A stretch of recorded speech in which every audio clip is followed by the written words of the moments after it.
সম্মানিত বিনিয়োগকারী ভাই বোনেরা, আসসালামু আলাইকুম। আশা করি আপনারা সবাই ভালো আছেন, শারীরিকভাবে সুস্থ আছেন। আমি আজকে 21শে মে বৃহস্পতিবার 2026 এই ভিডিও আলোচনা করছি এবং আমার আজকের আলোচনার শিরোনাম হচ্ছে শেয়ারটি এ লেভেল থেকে সামনে ডাবল হওয়া অসম্ভব কিছু নয়। এই শিরোনাম নিয়ে বন্ধুরা আমি আপনাদের সামনে যে শেয়ারটি নিয়ে আলোচনা করব, এই শেয়ারটি এই লেভেল থেকে সামনে ডবল হওয়া অসম্ভব কিছু নয় বলতে আমি যেটা বুঝিয়েছি, বর্তমানে শেয়ারটি যে প্রাইস আছে এই লেভেল থেকে ডাবল হওয়া যৌক্তিক বিষয়গুলো হওয়ার সম্ভাবনা কতটুকু বা সম্ভব কিনা সে বিষয়টি নিয়ে আলোচনা করব। তবে আমি আবারও বলি, আমার আলোচনার মানে এটা নয় যে এটা সামনে ডাবল হবে, এইটা আমরা বলতে চাচ্ছি না বা আমি বলতে চাচ্ছি না। আমি বলতে চাচ্ছি যে শেয়ারটি সামনে ডবল হওয়ার অসম্ভব কিছু না, হতেও পারে যদি সেটা সেভাবে মানি ফ্লো এবং বিষয়গুলো ঘটে থাকে। তো আমরা আজকে দেখব শেয়ারটি, যেটা আলোচনা করব যে কোন শেয়ারটি সামনে এই লেভেল থেকে ডাবল হওয়া অসম্ভব কিছু না। বন্ধুরা, শেয়ার বাজারে কোনো কিছুই অসম্ভব কিছু না, আপনারা জানেন, আমরা জানি। নির্দিষ্ট কিছু গ্যামলিং মেকানিজম বা স্মার্ট মানির ম্যানিপুলেশন বিভিন্নভাবে শেয়ার ডাবল হতেই পারে, এটা স্বাভাবিক বিষয়। তবে কিছু কিছু শেয়ার আছে যেগুলো ডাবল হওয়া খুব টাফ হয়, কিন্তু অধিকাংশ শেয়ারই গ্যামলার মেকানিজম বা যারা ম্যানিপুলেশন করে তাদের পক্ষে অসম্ভব কিছুই না। তো ঠিক আমি আপনাদেরকে এরকম একটি শেয়ার বর্তমানে পরিস্থিতিতে তৈরি হয়েছে, সেটাই আপনাদেরকে যৌক্তিকভাবে বিশ্লেষণ করে দেখাবো। তো প্রথমে আমার আজকের আলোচনার শেয়ারটি হচ্ছে সোনারগাঁ টেক্সটাইল। বন্ধুরা, আপনারা জানেন শেয়ারটি নিয়ে আমি আপনাদের জন্য 35, 30, 28, 25, 21, 22, 23, 26, 30, 35, 36, 38, 40 এসব লেভেলে অনেক আলোচনা করেছি। তো যাই হোক, 21 লেভেল, 22 লেভেল থেকে শুরু করে এইসব লেভেলে আলোচনা অনেক করেছি। তো রিসেন্ট টাইমেও আমি 35 লেভেলে অনেক আলোচনা করেছি, বর্তমানে 8 টাকার মতো গ্যাপ হয়ে গেছে। তো আমি আজকে শেয়ারটির পক্ষে যৌক্তিক বিশ্লেষণ করব শিরোনামকে আলোকে ভিত্তি করে। দেখুন, আজকে শেয়ারটি 5,35,000 ভলিউম হয়েছে, 20 পয়সা বেড়ে 42 টাকা 90। দিন শেষে 20 পয়সা ইনক্রিজ করে। দেখুন, আমি আরেকটা বিষয় দেখাবো।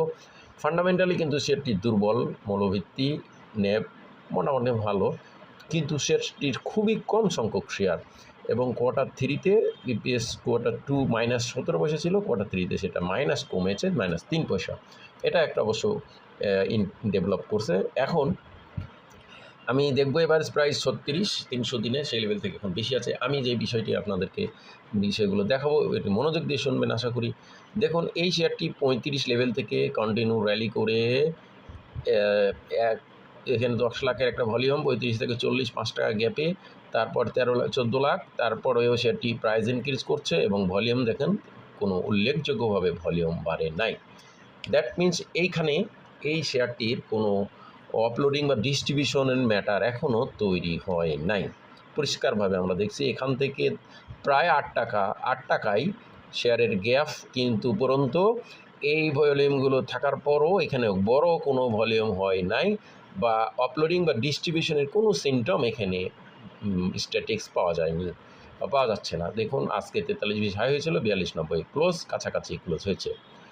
তো এরপরও আমি দেখুন, এখানে যদি অপলোডিং বা ডিস্ট্রিবিউশন বা প্রফিট টেকিংয়ের বিষয় হতো, তাহলে এই যে এসব লেভেলে যারা শেয়ার কিনেছেন এরা কিন্তু সেল প্রেশার দিয়ে শেয়ারটিকে কিন্তু প্রফিট টেকিং করেও তারা কিনারা পায়নি। মানে এখানে কোনো শক্ত মেকানিজম পার্টি বা ম্যানিপুলেটেড পার্টি বা স্মার্ট মানির অ্যাক্টিং ভূমিকা আছে।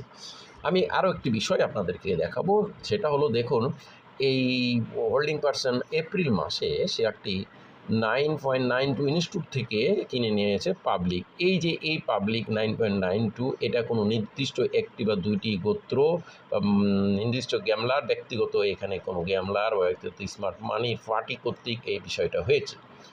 যার ফলশ্রুতিতে দেখুন, ইনস্টিটিউটে মাত্র 11 লাখ শেয়ার রয়েছে। এই 11 লাখ শেয়ার কিন্তু এখানে ইনস্টিটিউটরা 11 লাখের শেয়ার এখানে পাবলিকের প্রাইস এনগেজ করার সময় সেখানে বাধা হয়ে দাঁড়াতে পারবে না, কারণ এখানে 1,35,00,000 পাবলিকের মধ্যে যদি 1 কোটি শেয়ার তারা কিনে নিয়ে থাকে, তাহলে শেয়ারটির দাম 30, 35, 40 কোটি টাকা ম্যাক্সিমাম। এই 40 কোটি টাকার বিনিময়ে শেয়ারটিকে তারা ইচ্ছামতো ডাবল দ্বিগুণ করার যদি করে তাহলে সেটা অসম্ভব কিছু না, বা সুযোগ আছে। কেমনভাবে সুযোগ আছে? যদি এখানে 1 কোটি শেয়ার, 35 মধ্যে 1 কোটি শেয়ার তারা ধরে নেয়, তাহলে পুরো কন্ট্রোলেসি তাদের চলে আসবে এবং এই 1 কোটির মধ্যে 1 কোটি 35 মধ্যে বাকি 35 লাখের মধ্যে যেগুলো 20-30 লাখ শেয়ার যারা কখনো সেল করে না, তো সেক্ষেত্রে শেয়ার কিন্তু ড্রাই হয়ে যাবে বা একদম বলা যায় যে পাবলিকের হাতে শূন্য পর্যায়ে, যে সামান্য কিছু শেয়ার কম বেশি কিনা বেশি থাকে। সেক্ষেত্রে এই শেয়ারটিকে নতুনভাবে তারা স্মার্ট মানি অ্যাড করে এই শেয়ারটিকে অনেক দূরে নিয়ে যেতে পারবে। তো এই শেয়ার আপনার এই যে লজিক্যাল বিশ্লেষণ দেখালাম, আমি এবার আপনাদেরকে আমার নিজস্ব তৈরি করা গ্রাফে আমি আপনাদেরকে এই শেয়ারটির অবস্থান দেখাতে চাই। তো বন্ধুরা, সোনারগাঁও টেক্সটাইল আমি আপনাদেরকে দেখাবো এই রিসেন্ট টাইমের মধ্যে। আমি আপনাদেরকে দেখাবো যে দেখুন, প্রথমে এই শেয়ারটির বাই এবং সেলের আমরা গ্রাফটা দেখাবো। বাই এবং সেলের কয়েকদিনের শুরু করে, এটা মোটামুটি 7 দিনের এখানে একটা আছে, ডাটা আছে। এই গত 7 দিনের আমরা এই শেয়ারটির অবস্থান দেখাবো। দেখুন 39-30 লেভেল থেকে আমরা যদি এখানে দেখি এই শেয়ারটি, দেখুন এটা বাইয়ের গ্রাফ দেখুন এবং এটা সেলের গ্রাফ। তো প্রথম দিন থেকে বাইয়ের অনেক উঁচুতে, সেলের চাইতে দেখুন বাইয়ের মাত্রা, বাই প্রেশার দেখুন, বাই প্রেশার মাঝে একবার সেল প্রেশার ক্রস করলেও আবার আজকে পর্যন্ত বাই প্রেশার অনেক হাই চলে গেছে। দেখুন সেল প্রেশার নিচে, এখানে বাই প্রেশারটা এখানে। দ্যাট মিন্স এই শেয়ারটির বাই প্রেশার কন্টিনিউয়াসলি ইনক্রিজ করছে সেল প্রেশারের চাইতে। এরপরে আমরা দেখব শেয়ারটির বাই টোটাল এবং সেল টোটাল। এই রিসেন্ট টাইমের মধ্যে বাই টোটাল এবং সেল টোটালটা দেখব। দেখুন এটা হলো বাই টোটাল, বাই এটা হচ্ছে মার্কেট প্রাইসে বাই, এটা বলা যায় অ্যাকুমুলেশন জোন হিসেবে ধরা যায়। মার্কেট প্রাইসে বাই এটা হয়েছে দেখেন, এবং মার্কেট প্রাইসে সেল এটা নিচে, অনেক নিচে, এর মধ্যে অনেক ডিস্টেন্সে আমরা দেখতে পাচ্ছি। এরপর এই শেয়ারটির আমরা ডিমান্ড দেখব, বর্তমানে ডিমান্ড কিভাবে ইনক্রিজ করছে বা ডাউন হচ্ছে। দেখুন এই অবস্থানে যেহেতু বাই প্রেশার এবং শেয়ারটির প্রাইস 8 টাকার মতো চেঞ্জ হয়েছে, সেহেতু এখানে একটা সেল প্রেশার বেশি হওয়ার কথা, কিন্তু এখানে সেল প্রেশার বেশি হয়নি, বরং বাই প্রেশার অনেক আপে আছে।